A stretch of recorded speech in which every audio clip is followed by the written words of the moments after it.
Welcome to the Well Path podcast, where we sit down with experts and entrepreneurs across fitness, nutrition, mindfulness, and spirituality, offering you an inside peek at building a business and a life that is truly aligned. I'm your host, Brooke Robbins. Let's get into it. Ryan, welcome to the show. Thank you, Brooke. I am so excited to have you on. I feel like there's a number of different directions that this can go and probably will go. But I actually want to start with a pretty specific moment. You were in the Himalayas, mostly alone, having what sounds like kind of a reckoning and somewhat of like an awakening experience. Can you take us there? Sure. I would say actually like my awakening stuff like really happened before India. The awakening stuff kind of led me there. But when I was in India, I came across this book. We may have talked about it in our past conversations, but it's called Emotional Clearing. And it like cracked me open so much in terms of why we suffer. And it just resonated so deeply with me that like the root of our suffering is related to our emotions and our relationship to our emotions, what we've done with our emotions in the past, what we continue to do with our emotions in the present. And yeah, it's just, I had struggled so much with my mental health for a very long time, completely unaware of like this wrong relationship to emotions that I had the whole time. And not to say I wasn't like doing my best or whatever. It's just, that's just the way it was. And then when I finally learned about what emotions really are, how to work with them in the right way, how to actually release old emotions that have accumulated within us. The fact that emotions even accumulate, all these kind of things started, I was reading the book and everything just was like, yes, this feels so true. And so, yeah, when I was in India, I did like a 3-week yoga teacher training, which was honestly fine, like from a yoga perspective. The hardest thing about it was that I just went completely offline the whole time. I was at an ashram that was like very basic with only one other student. The um the um Hindu monk that ran it like was not speaking the whole time. He was doing what's it called? I forget the word. Vipassana? No, he was it's the word, it's like where like it's like a spiritual challenge. I forget the name of it. It's S something. Anyways, he wasn't speaking for like 4 months. So I'm there with a guy who became a friend, but we were very triggering for each other. This other guy was there. He's from Ireland. So it was a very like isolated experience. And I just finished reading the book when I started the yoga training. And then I was there and I was like learning how to actually feel things. So it was a very intense experience for me because I had no distractions. Like I literally was like, for a week, I didn't leave the premise of the ashram. Like it was just like, I'm not talking to anyone. Um, and then that was the beginning of my trip, really. So I finished that yoga training and then I went to another part of India in the north, like far north in the mountains. And I like pretty much all day, every day, just sat with myself, like laying in bed, laying outside, laying in the grass, sitting, just like feeling emotions. And um, yeah, I would say like the big thing I realized from that was how much self-rejection was a theme in my life. And it's like, okay, well, what does it mean to actually self-reject? Like, what does it mean to actually reject ourselves and to step into more acceptance? And I realized that for me, the biggest aspect of that was rejecting my emotions, which are a part of me. And when emotions are rejected, you're rejecting yourself, you're rejecting your experience, you're rejecting you, your truth at any given moment. And holy shit, like if a lifetime goes by, 30 years, whatever, of doing that, like that's a lot of self-rejection and like what it means to just abandon yourself at all these moments. So that really hit me hard. I was like, holy shit, I am on the path of self-acceptance now. And that obviously can mean so many things, right? Self-acceptance. But like for me, it was like accepting my inner experience fully and completely. And that unlocked a lot of really big, like, I don't love the word healing, to be honest, but like a lot of evolution, release, transformation by being like, wow, there's so much I've rejected. And now I'm starting to accept all of that.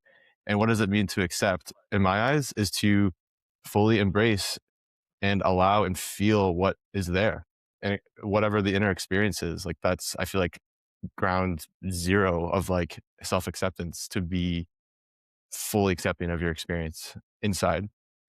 And then I think that just translates to acceptance in all areas of life. It's kind of like the starting point, at least in my perspective. Yeah. So yeah, that was kind of the big like aha moment. Holy crap, so much self rejection.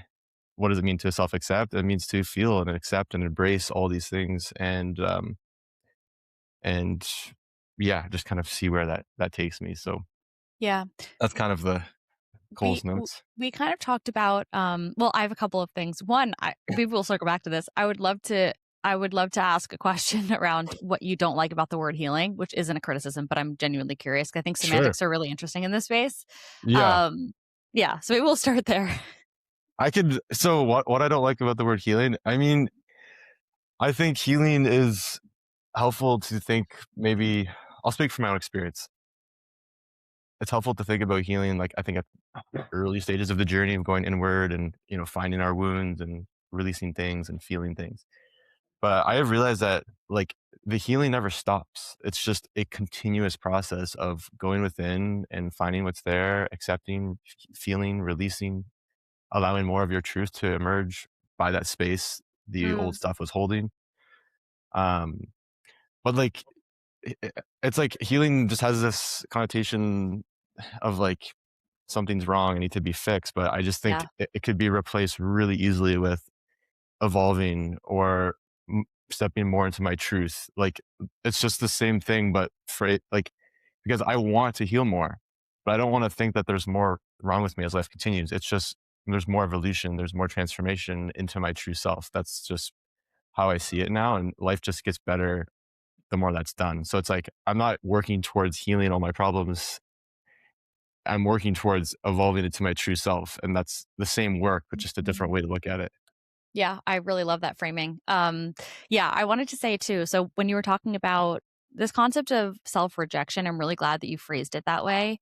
The first thing that came to mind for me is shame, like shame as an emotion. And obviously shame is like the bottom of the rung when you think about like, emotions going from basically like sucking your life force energy to like, enlightened states of mind. Shame is pretty much at the bottom. Yeah. Can you talk a little bit about shame? And I mean, we can talk about it in the context of your story, because I know there's a lot with misdiagnoses and sort of different ways that you may have been prompted to relate to your emotions and your like mental health. Yeah, for sure. Oh, wow. I mean, shame for me is like, it's this, to me, it means it's like this feeling like something's wrong. Something's wrong with me. Something's wrong with the way I am. Something's wrong with the current experience. What I'm feeling, what I'm thinking, what I'm experiencing, whatever life is showing me right now, like something's wrong with it. It's like, and I'm bad for that, or something like that.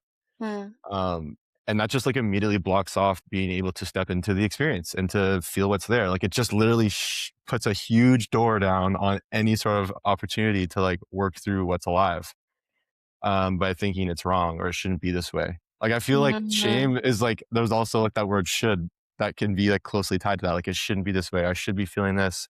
I should be here. I should be there. It's like that just literally puts the brakes on being able to go towards what needs to be move towards, if that mhm, makes sense. And like you said, it's just like it's such a, I don't want to say nasty emotion because that just makes it seem like, it's because it probably serves a purpose, right? It's like you just have to work with it if it's there. It's not like it's a bad thing. It's just I have shame, I have self rejection, and I just need to start there. There's nothing wrong with that.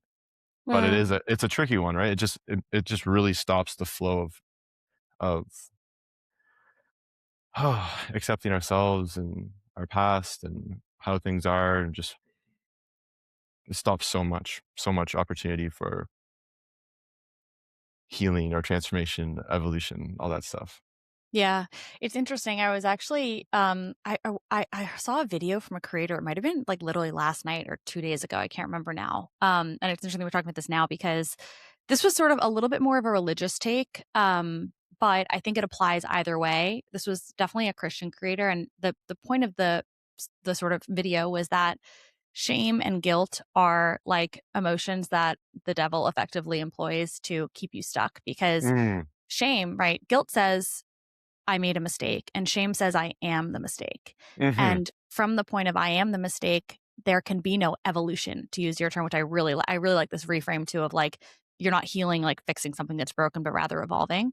And Yeah. so shame is like an emotion that is in some ways, some would say designed to keep you stuck versus, right, recognizing like, okay, I can make a mistake and still not be a mistake. Or I think like guilt in that way, like can be a useful emotion when it's not when you actually when you allow yourself to forgive, yourself and others, then guilt is fine because it's sort of like pointing you towards your value system and pointing you like back to your North Star. But shame is like, when you think about it, a very useless emotion, right? What good does it do to say like you're like, something's wrong with you?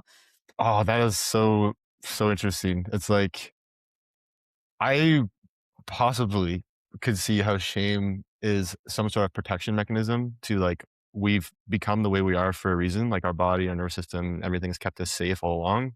Done its job to keep us safe. And like to be caught in a shame spiral, a shame loop, a shame, inner ecosystem Mm, probably serves a purpose of like our body not wanting us to change because like it's kept us safe for a reason. So like that's why I'm really trying to see this stuff is like nothing's bad. It's like I'm trying to see everything as like it was all a form of protection. Like our body's so mhm, freaking smart. Um, all throughout all stages of life to protect us, and like all these things have happened for a reason. A lot of times coming back, maybe all the time for protection, keeping us safe. And so it's like, yeah, maybe it's not a bad thing to be, you know, we're stuck in shame for a reason. And I actually, this is kind of branching off what we're talking about, but I feel that people who are like stuck in shame and guilt, like it's such an amazing place to be because those are actually quite easy to like find and locate and then like process and like release the emotions of those. And then I see those as like gatekeepers to what's below, mm, to like bigger, more painful emotions that they're not even aware of, but are like kind of running the show, like tremendous amounts of grief, sadness, anger, those more like core emotions are I believe like are below the shame and grief. So it's like we have to start with the shame and grief to clear them up to create access to those deeper emotions. And then that's where like massive transformation, healing, quote unquote, happens. Um, mm. but I see them as like gatekeepers. They're not. I think we like we bump into shame and guilt, as we work down and throughout life. But like if someone's like totally trapped in them, I just feel like they're great places to start, and then you can access the other emotions, and then just chip away at the shame and guilt that arises along the way. But they're not like the core problem anymore. Wow, that's fascinating. Okay, we will come back to like more of this stuff and the somatic work that you're doing now because it's obviously really important. But before we kind of jump there, I do want to talk while we're on this topic. I am curious, and again, your story is like there's so many different components to it. I feel like, yeah, it's one thing I feel like we have in common. Like you could write a novel at this point. I feel like it's you're probably the same. I feel like whenever I make new friends in my life, like the amount of lore that I have that like a year into our friendship, I'll like drop a random fact and they'll be like, "What did you just say?" And I'm like, "Oh yeah, you didn't know that I like so and so." They're like, "I'm sorry, what?" That is So so good. What there's do you that. like? I feel like that's a beautiful thing. It's like a life, a life of rich experiences, like, deep experiences, rich experiences. They're not always easy, but they're rich and they're, as a result, like very meaningful, transformative, powerful, Yeah. all these things. Like, it's so cool that you can literally get to know someone after a year or something and you're Mm. still dropping these like big milestones in your life. Like, it's Yeah. something to be proud of. I feel like it's like, but Yeah. also do it in a really humble way, obviously, it's just No, like, totally. I mean, what I've come, come to terms with is just the acceptance, to use this term too, that my life path is trial and error. Like that's just my path. That's part of my path. Part of my design is like I'm being so for real. Like I need to just learn things the hard way and then like share them with other people to hopefully learn them in a less hard way. Perhaps. Or maybe that's their path too. I don't know. But they at least feel less alone. Um, but anyway, on that point, what I do want to I come hear back you. to though, Ryan, I hear you. genuinely is, we didn't cover this in this episode yet, but I think this is an interesting component for us to talk about for a little bit is this: you were diagnosed with bipolar, and Mhm. then many years later, it seems like, working with a psychiatrist or a psychologist, kind of discovered that that was probably a misdiagnosis, and or almost Yeah. or certainly a misdiagnosis, and that, you know, you're actually like someone who feels deeply, which I think now you're probably stepping into and understanding that that's actually one of your superpowers and one of your greatest gifts. Yeah. And so I want to talk a little bit about that arc and that Sure. journey. Yeah, I can go back in time. So, um, where do I begin? I would say, yeah, very sensitive person emotionally, growing up. And then I went through a breakup, like, towards the end of university, so I was probably 21, and up until that time, I didn't really, like, ever identify as someone who had, like, mental health struggles or, like, a mental illness or anything like that. I still don't really love that phrase, just personally. Um, but that relationship ended. I ended it. Um, but it still cracked me open, like, so deeply. I think it was, like, just these deep fears and pain around someone kind of leaving me, not wanting me anymore, even though I initiated it, which is, like, this really interesting dynamic. Um, it cracked me open. I ended up, like, having a full, like, breakdown, like, beside the road with my 2 friends, pulled over. I was like, "I can't do this anymore, it's so intense." Went to the hospital, diagnosed with, like, anxiety disorder and, like, depression or something like that. I went on some depression, like SSRI, depression medication. Um, and then I saw a psychiatrist not too long after, who was pretty old school. I actually heard his name recently. I heard he retired. I was like, maybe for the best. Uh, sorry. I mean, it's just unfortunate the way it happened. Like, he diagnosed me with bipolar type 2 in the very first appointment I saw him. Like, within 20 minutes, it's like, yeah, you have bipolar. You're gonna go on mood disorder medication starting tomorrow. Um, and as someone in that situation who's not really aware of, like, how this stuff works, and, like, you know, I now know so much more about what's going on inside to get to that point, that me and my family are like, okay, great. Like, this is awesome. We have a diagnosis. Then you have to deal with, like, the stigma and the shame of being diagnosed as bipolar, which is a whole journey in itself. Um, going on medication, medication is not working, like, so much side effects for, like, months and months and months. Um, but I was really not trying to resist what was happening. Like, I was working so hard on my mental health. I was going to, like, support groups, like, in the basement of a church in Guelph, like, for people with mood disorders. I was doing group therapies. I was doing individual therapy. I was, like, doing online courses for, like, social anxiety, everything, like, working so hard, but it just wasn't giving. Like, I was spinning my wheels and still had no sense of, like, steadiness in my life from an Mhm. internal place. Like, nothing. Like, wake up one day and it's just completely different. So it's kind of reaffirming that, like, yeah, there's something wrong with me, and now that I'm thinking about it, it's like, yeah, like, I guess that it makes sense. I have bipolar. This is what it's like, and something's wrong with me, and chemical imbalance and all that stuff.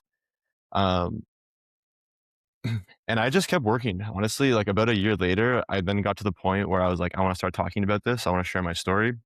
I started telling people I had bipolar. Um, I don't know if we've talked about this. This is maybe a chapter that's come up that we were just talking about that I haven't mentioned. I wanted to share my story in a really big way to help people. Like, I felt this really strong call to, like, get my story out there. And so I quit my job at the time, my first job out of school, and decided to bike across Canada and do, like, a fundraiser and share my story, lots of public speaking, all these things. Like, just so much getting the story out there, starting conversations. We raised a bunch of money. It was a great thing. Um, when I got back from that bike ride, it was 4 months. I was like, great, I've Wow. got this, like, figured out. I'm good. I have all my tools. I've talked about my story. I have a huge support system. I'm working in mental health now. I've done all this public speaking. Like, I have things figured out on, like, a mental aspect. And no, I didn't. The struggles probably seemed like they deepened. Like, it was just really, really challenging. Mhm. And I would just say like a good way to describe all those years was just, I look back on it now, like I wasn't getting to the root. I was responding to how I was feeling versus like, or reacting to, and like having my tools to like feel better. But I wasn't getting to the root of like why I wasn't feeling good in the first place. Like that, where that was never talked about any of my appointments with psychiatrists. It was never talked about in therapy. And I'm not trying to like, speak poorly of these people. It just wasn't talked about. Like, what does it take to actually get better Mm. when you're dealing with literally like so much emotional pain? Like, I've been to the hospital, like to the ER, like I don't even know how many times because it's like I'm in bed. I'm like I can't do this. Like I Mm. want to like blow up. So I just go to the hospital because I just don't know what to do. And then like friends would come with me or my parents, whatever. And it's just like this routine of like so much overwhelm inside. But why? Like someone tell me why. No one's giving me an answer. It's just medication, this, and like try this therapy. And it's just it's a long journey. It takes so much like just showing up and like trying to like take it day by day. And then I was in a relationship throughout those years. So eventually I realized that that wasn't the right relationship, which was terrifying for me because I knew what happened the last time I ended a relationship. And I could feel those feelings emerging even with the thought of like ending it. So I'm like, oh boy, something's coming. And eventually the pain of staying in the relationship became too much, bigger than the fear of what could happen. You know what I mean? So like Yeah. the scales of like the weigh scales like tipped. And I was like, okay, I need to make a decision. So that relationship ended, and uh, yeah, I got cracked open even deeper, and that forced me into understanding for the first time in my entire life what it means to heal, Mm. or transform, as we now call it on this episode. Mhm. Uh, and I moved home. It was crazy. Like I ended the relationship. I moved. I had to move back to my mom's place here. I had just quit my job because I wanted a career change. So like literally all these things were happening at the same time, and yeah, it was incredibly intense for me. But I just kept working through it. I started working with people more in the healing space. So Mm. like a little bit of EMDR, things like treatment called like or therapy called like brain spotting, things like that, reading books. Okay, starting to make momentum on like why I'm feeling so much pain, not just I'm feeling pain. How do I make this like numb or go away? One Okay. question that I do have on this topic with the modalities is, was there something that you read or heard in particular that sort of was a light bulb moment for you around, like, maybe I'm focusing on the wrong things, or like I'm a little too downstream and it's time to kind of look for the root of the problem here? Honestly, it wasn't until I read that book in India. Mm. It took that long, honestly. Like I just that and honestly, like, the fact that I was in India is just like by chance. Like I just found that book in Well, India. Like they're let's kind of let's talk about that. Let's talk about by chance, well, because sure, everyone on this sure. podcast knows how I feel about coincidences. So Okay, let's that's talk good. about the call to India. That's good. That's good. Okay, I love it. Thank you for calling me out. Um, I would say there's one important part I need to mention about this. So I eventually moved to like Western Canada, a city called Calgary. It was like in the mountains, and near the mountains, and all that. So I just moved out there on my own. When I was out there, I like my journey continued very much, and I was out there mostly without any family around, and so it was like great to just be on my own a lot. Um, I did a plant medicine ceremony with a plant medicine called iboga, and I just felt like a really strong call to it. I'm not going to go into all the details. I just want to say it's important for this kind of explanation of my journey that that ceremony that I did is like 24 hours, and I just pretty much what would happen is I would like think about something from the past. So it could be like something about shame or anger, like someone, whatever. And then I would just like physically start releasing all this emotion from my body. Like all my muscles would flex, and like I would just be like this whole thing. So it was the first time in my life I ever experienced like what it means to actually like connect to something that carries an emotional charge, something painful, and then actually experience it and use up the emotion, like the energy that's in the body. I didn't really understand what was happening in the moment. Now I can see it as like crystal clear. So that Mm. was a really important experience of like what it means to release held emotion, release held energy. Like we all know, we've heard the phrase body keeps the score. I'm like, okay, that was my personal introduction into what it means. And then to actually allow that to be released. Well, just to before we move off of this, because I'm so glad we're talking about this, and just to connect the dot for anybody who might resonate, which I'm sure will be probably many people. Um, you talked about, in this period of time when you were in the ER a lot, feeling like so much emotional pain. Can you help people understand the difference between the emotional pain you were feeling versus Yes. like this version of feeling pain that was like expressive? Yeah, absolutely. That's such a great question. I would say in the past, if I was in the ER or whatever, I would be feeling so much emotional pain. But what made it so overwhelming was that I would get lost in the thoughts around the pain. So Mm. when there's so much emotion going through our body and we're very overwhelmed and we get lost in the thoughts, that is literally, I don't know how to, it's like you're like stuck in the tornado. Like there's no way to get out because the thoughts are not where the pain's coming from. It's just the kind of the surface level, like little flag that shot up out of the water, um, of the pain that's happening in the body, all the emotions. And so back then, I would get completely overwhelmed by how painful my thoughts were, which are really just coming from all the emotions inside my body. But if I get lost in the thoughts, I have no ability to actually release what's happening in my body. It just becomes so overwhelming. So, so then the difference is now like, can you notice that you're having like an emotional experience, but completely focus on the emotions, which are the sensations in the body, not the thoughts. Like the thoughts, it's literally just it's an endless pit of pain if we focus on the thoughts. That's Yeah. my experience. Okay, So I'm gonna throw a yeah, curveball. I'm gonna throw a curveball. Sorry. This may or may please. not make it into the episode, but you're actually somebody I want to talk to about this. This is so random. Last night, I'm lying in bed and I have this random thought where I'm like, I was thinking about the concept of story. And I think it was because like I had done a meditation where it's like, in meditation, the whole concept is, releasing the story around things and just experiencing, right? This is a lot of the work that you do as well, right? Experiencing things and experiencing the sensations without the story.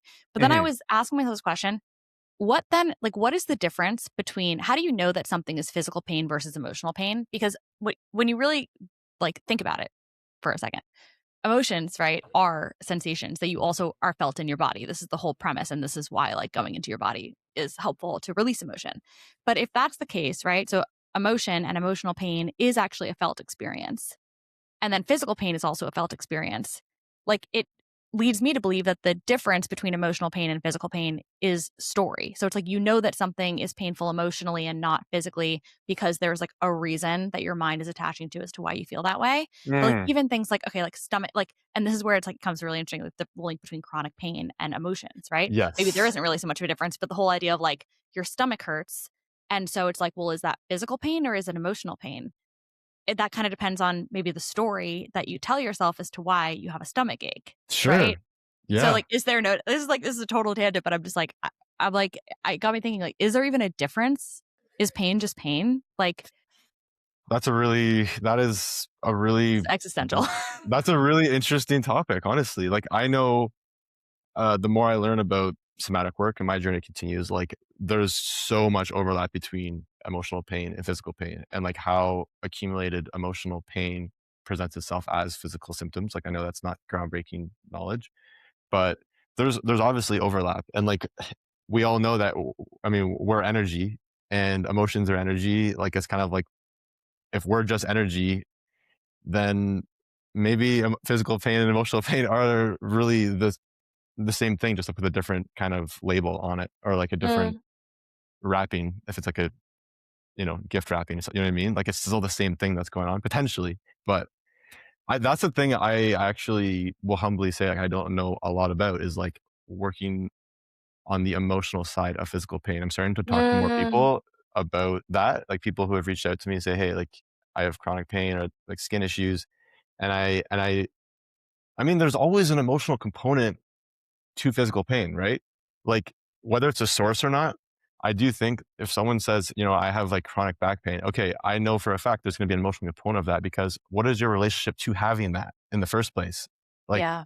is it frustrating? Is it make you feel like your life's over? Those are emotional aspects of a physical experience. And I think if those are resolved, it will only support what needs to happen to resolve the physical. So Mm. even just that alone, I think can be a helpful thing to way to think about like the relationship between emotional and physical. Yeah, But that makes but sense. I think even there's got to be like, well, I know it's just proven now, like at least on what I read, that a lot of physical symptoms problems are Yeah. emotionally rooted. So it's like, okay, there's so much here to still understand and learn about, but it's very interesting. Yeah. There's a woman named Nicole Sachs who would be like a dream guest to have on the podcast who's like she's like, I think the preeminent like voice on this specific topic. And I'm also not extremely well read on it. I'm thankfully, like knock on wood, I've not really experienced chronic pain. But it's something I've like come across and I think it's really interesting. But I've definitely experienced emotional pain. So I Yeah. think about that too, where I'm like, well, I was like, it's had me thinking last night. This is like how my brain works. So weird. But I was just like, well, what if what if the next time, what if the next time I experienced something that was emotionally painful, I like brainwashed myself into like assuming a different cause. Do you know what I mean? It's like if the thing that makes it feel emotional is like that you're associating the pain with like this like thing that is emotionally triggering. What if Yeah. I just told myself, oh, like I just feel that way because of like a different reason. Do you know what I mean? It's like, can you actually like short circuit the That pain but and just sit with it? That's so interesting. I mean, what I'm really realizing more and more, like to do like emotional work, like you don't even need to know the story. You don't need to know why it's happening. You don't need to know where it came from. You don't need to Mm, know the original trauma. You don't need to know any of that stuff. All you need to know is that when I think about this, I have a physical response in my body. And then you yeah. can just literally stop thinking about the thing and just Mm, focus on the physical experience, the sensations. And there's no story there. And that's what is so great is like you can just have someone experience sensations for a long enough time that they just dissolve and disappear. And then the story changes on its own because the emotions are gone as it relates to the thing that they were thinking about. And it's like, oh, I just see that differently now. Oh, like that's incredible. That's no, transformation. That's that's literally like magic. So one thing I will say, and Ryan, I need to do a session with you at some point. So we have to. I'm publicly putting you on the hook for this. So we're gonna do that. But even without like working with you directly, you have amazing resources. And there is one you have like one of your Spotify episodes, or your podcast episodes rather. It's not only on Spotify, but yeah, that you published has like a short. I think it's like 10 minutes or something. I think that one was about like releasing limiting beliefs and yeah, I told yes, you I was using it like there was like one specific thing I was working through and I was using it like every day and it really is like I feel that. It really is amazing. Like it's so simple, but it's so effective. yeah. It works. It's incredible. Like beliefs are so emotionally charged. Yeah. And when you can process the emotions, when you think about a belief, eventually the belief will just literally feel irrelevant because Yeah. there's no emotional glue or energetic glue holding it together in our body, in our mind anymore. It's just like, it's just, it's no longer needed. And then you Yeah. can decide what belief you want to have. Mm. And for I guess like one just to pause here really quick because there may be some people listening who it's funny. I feel like the term like somatic or like somatic healing or somatic work, Yeah. it's like it's starting to come online. It also can mean different things. And so can you just share like quickly in general like what a session actually entails and like what this Yeah. is and what it isn't? Yeah. I honestly, I'm starting to feel like I just don't even really like the word somatic. I don't use a lot. Like I don't even really use that word a lot. Like for a while, I'm like, oh, I'm a somatic coach. And it's just like, Mm. I don't know. Have you found a better word? The word I use is I help people move towards inner freedom.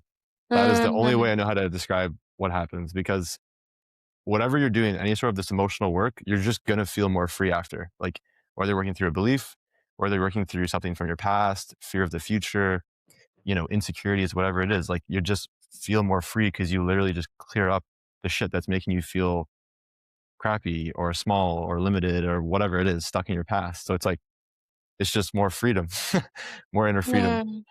Mm. But the way you get there is through working with emotions and the body. So that's technically like somatic work. Um, but yeah, I would say to give a quick description of like a session. So say you came to me, you're like, hey, like I want to work through a belief, but this is a really good way to describe things really simply. There's like three steps. Number one is when someone comes to me, first thing we do is we just talk a little bit about what's going on. That's kind of like step zero. Step one is just to slow down. So it's so important to actually like unwind and like slow down our nervous system, our body in order to be able to access emotions. Like we have to really slow things down. So that's where I just like use some gentle breathing for a few minutes, body awareness, kind of stuff like yoga nidra. Yeah. Like yeah, so like I love that. I just kind of incorporate that.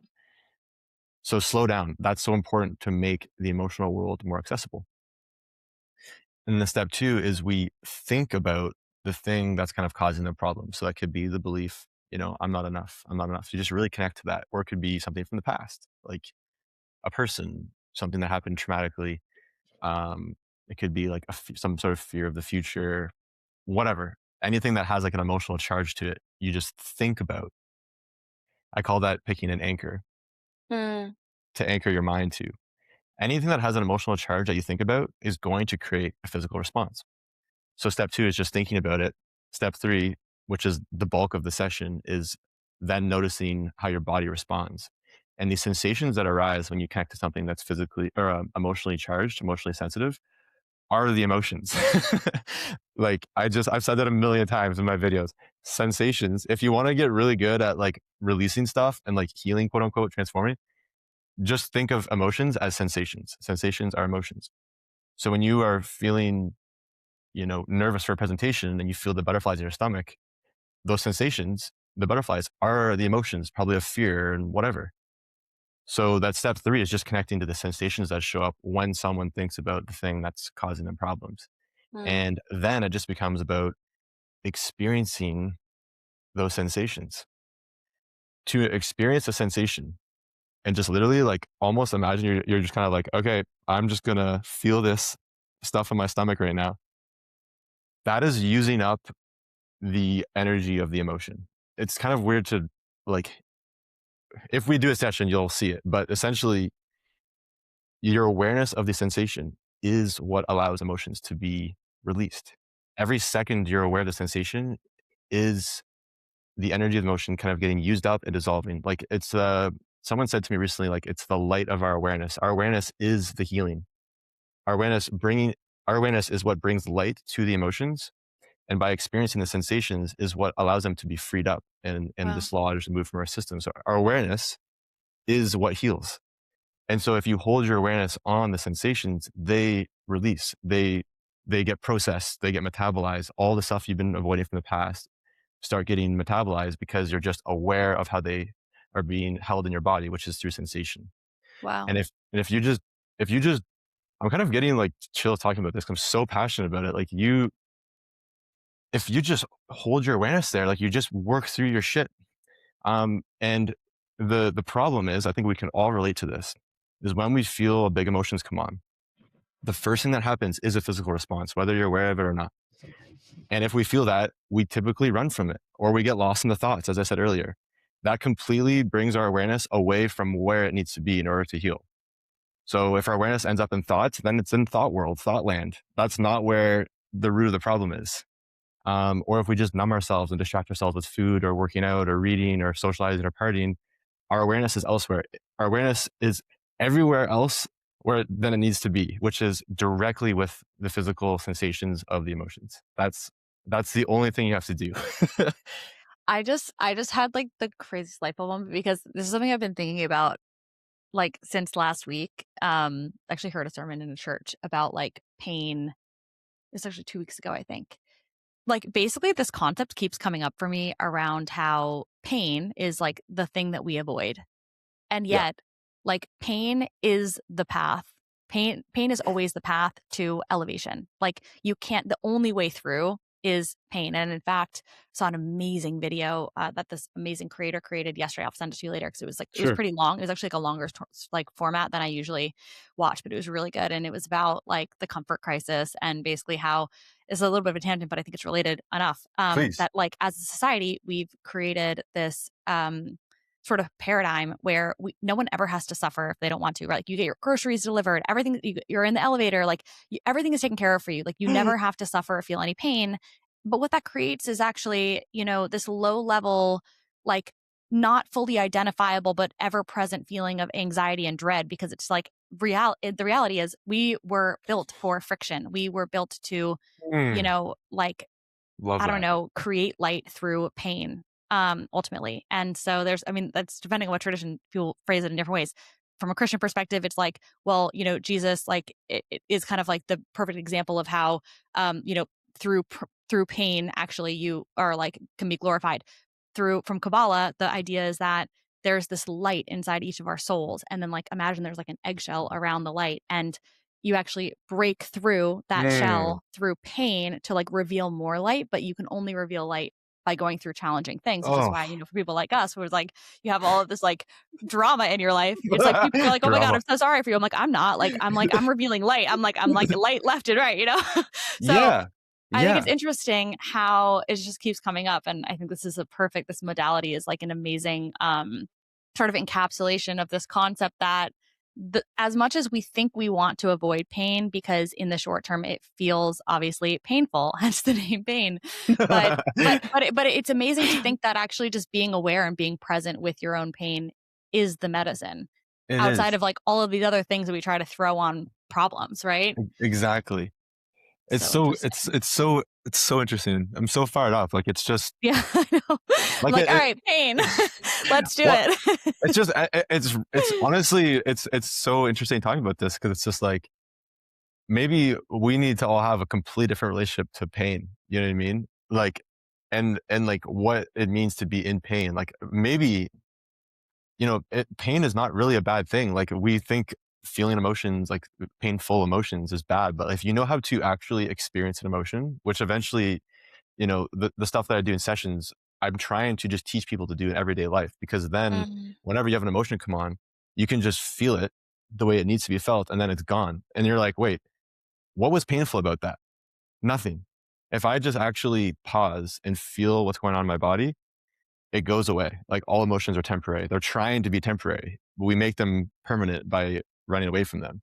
So if you just can feel emotions, like they're like all of a sudden, it's like, what is pain? Really? Like, what is pain? Like after you can do that, I just don't really know. It's like a blip. Yeah, it's just like even right now, like I'm, as you know, I'm growing my business. I just quit. I don't know if I told you this. I just quit my part time job. I'm going like all in, and it's really overwhelming. But like, and that's kind of painful, right? Maybe like it's just so much overwhelm in my system right now. But like, fuck, like, is that pain?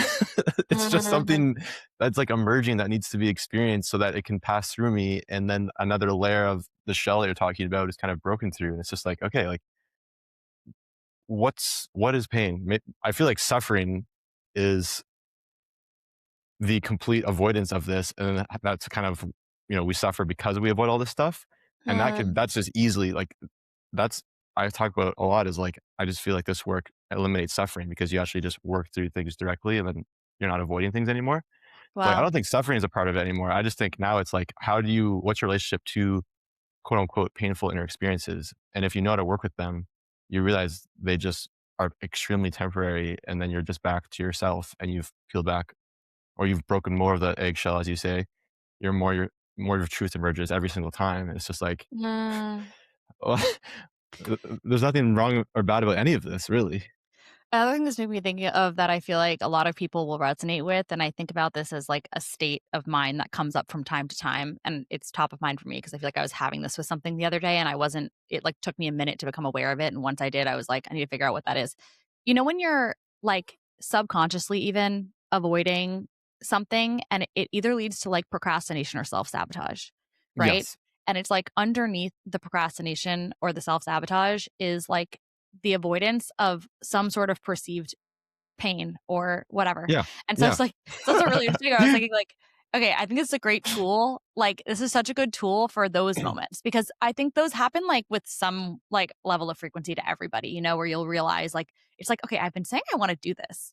And like, I think I want to do this. Like, I'm a motivated person. I'm a disciplined person. Like, why am I not doing the thing that I think that I objectively want to do?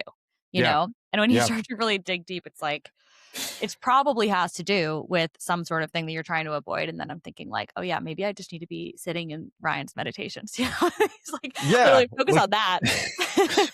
it's so interesting. I feel there's so much truth there. Like if you ask them, okay, like if they're really procrastinating, and you can ask the right questions, like, okay, like what are you afraid is at risk of happening if you actually end up doing this? Or like, well, if I do this, I think I'm going to do a bad job on the project. And then this, and okay, what would that mean about you? And you just kind of help them get to really the root of what their body is like trying to protect themselves from feeling, which is why they're Mm, procrastinating.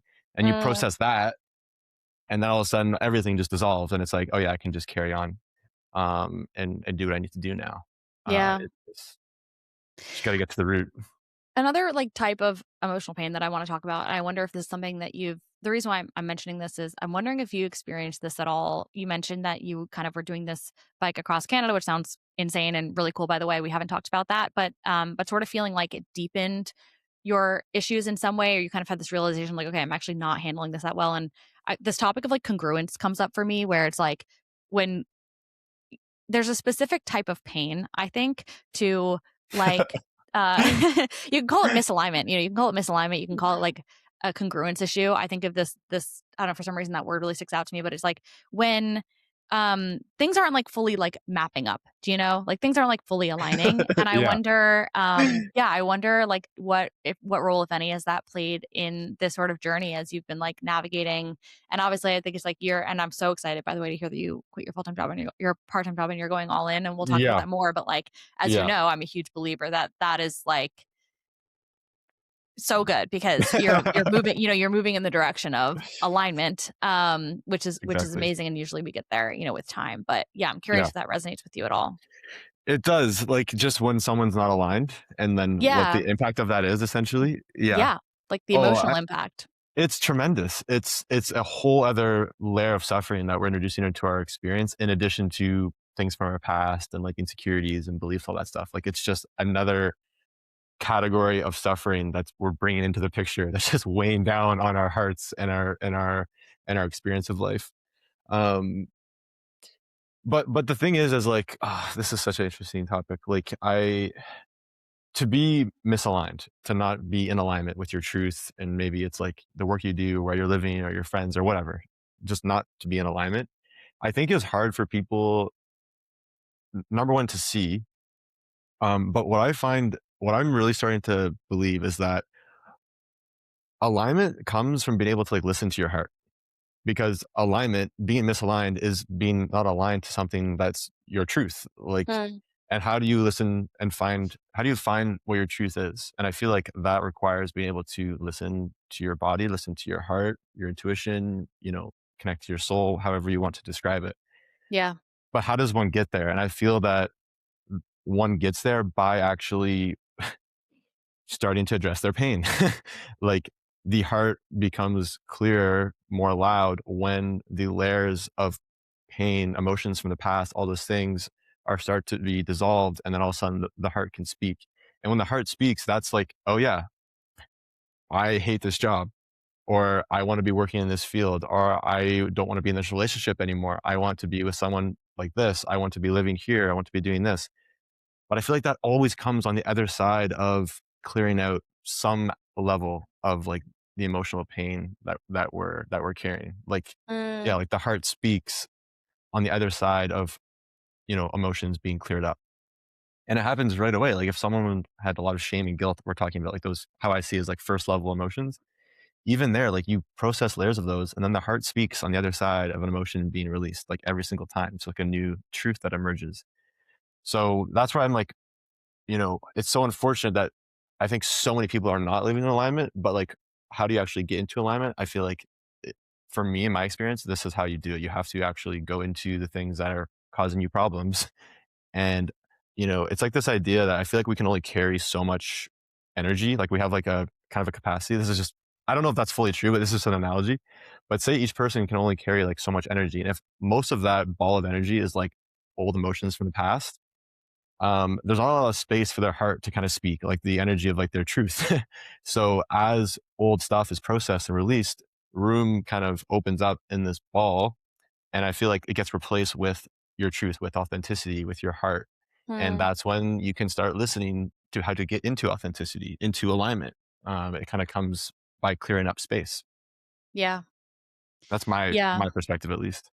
Oh, okay. That makes a lot of sense. There's one, this is like I think in your you have this like amazing we've talked about this, but you're kind of like my story highlight that kind of shares like the chapters and one like title that really stuck out to me is you have a slide on there that's like I think it's like band-aids on bullet holes or Oh, something. And yeah, no, I really like that because I think that a lot of people can relate actually. And I'm sure there are people listening that feel like they are like putting band-aids on bullet holes, with different modalities and things like that. And yeah, I'm curious, like, what it sounds like you had this journey of, kind of going through different modalities and ultimately landing on, okay, getting to the root cause. But what yeah. was like the journey to, you know, for someone who maybe feels like they're in a similar place, like, what was the kind of the journey like to move from just like putting band-aids on things to actually being, okay, I'm gonna not to use the word heal, but I'm gonna like really evolve through this, or The like word heals. express this, you know? Yeah. The word heal's been No, canceled.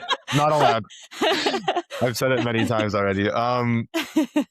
This is kind of interesting. Like, if you go to like a community park and there's like a fountain, and sometimes they have like the little streams of water shooting up out of the ground, like the little Yeah. kind of like I feel like when we experience pain, band-aids on bullet holes is essentially like having some sort of tool or strategy, coping tool in our toolbox that we use when we're not feeling well, when we're not feeling like a desirable state, we don't want to feel it anymore. We kind of just like place it down on that water and just to stop the flow.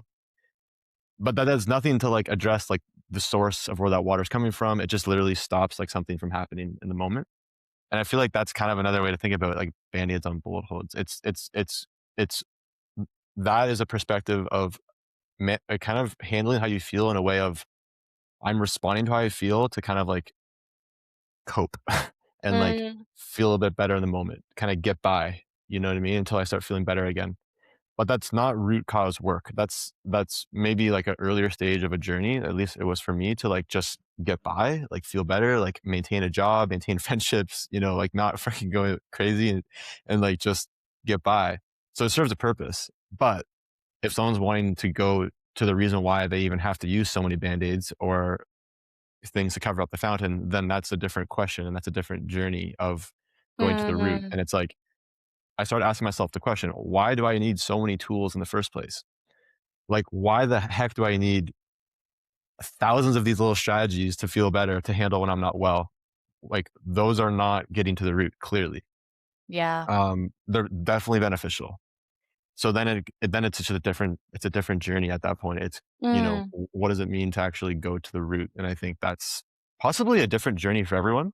I feel that, I'm trying to support people who resonate with what I'm talking about is like these suppressed emotions, the avoided emotions, the relationship to our body, actually learning how to feel emotions. And that is the root of, okay, I'm no longer coping. I'm literally taking control of the situation and I'm not now I'm in control. And even when the water fountain starts shooting out of the water again, I'm not approaching it like I used to. I'm now feeling the emotions that are being shot out of the ground here, not trying to cover them up. And so it's a yeah. totally different mindset of what it means to feel and what emotions are and what like an inner experience is. It's you're in control of it now. You're not in response to it. And I also want to say to build on that, it's like it's okay for this to be like a longer process. You know what I mean? Like it's okay to not get the results you want right away. Like it's like, if we have an instinct, an intuition, a nudge that like this isn't feeling right, it's like, okay, I can see that and just like trust that, the truth will emerge over time. It doesn't have to happen overnight. There's like an element of patience here for things to kind of come together. Yeah. That's really important because it is a long journey. Like that's the truth of it. Like life happens fast, but also happens slow. You know what I mean? Yeah. Like, Yeah. uh, that I really like that phrase. I might have to write that down. That just kind of because it's true. Like it, it's it's just kind of, I guess, the invitation for people to listen to their truth, but also trust that like it's okay to take your time. There's no Yeah. rush. Things don't have to happen overnight. The truth will emerge, and Yeah. that the patience and the kind of resilience just I think really matter there. Well, I think the analogy is really good too because, the thing is, if you're like actively bleeding, you do need a band-aid actually. And so it's like Right. the band-aids are not like villains either. Like the band-aids are helpful, but you should see them as band-aids and not Yeah. as like cures, right? And then ideally you also simultaneously to putting the band-aid on are like searching for the cure so that you don't need a band-aid Yes. anymore. So Exactly. yeah. That seems like a great approach. Yeah, seems seems like a good one. Wow, Ryan, we've been talking for an hour. That's crazy. I feel like there's a lot more we could cover, but we've also covered a lot, which is great. So We we'll have to have. have you on for a part two. Before we wrap up here, I want to let people know where to find you and Mhm. how they can work with you and all of those things. So share a little bit about where you are. Yeah, I was thinking earlier, so I would say the best place to find me is on Instagram. That's kind of where I spend most of my time sharing my work, sharing my messages, kind of lots of like, honestly, there's a lot of really good stuff on there that can help people, like, right away.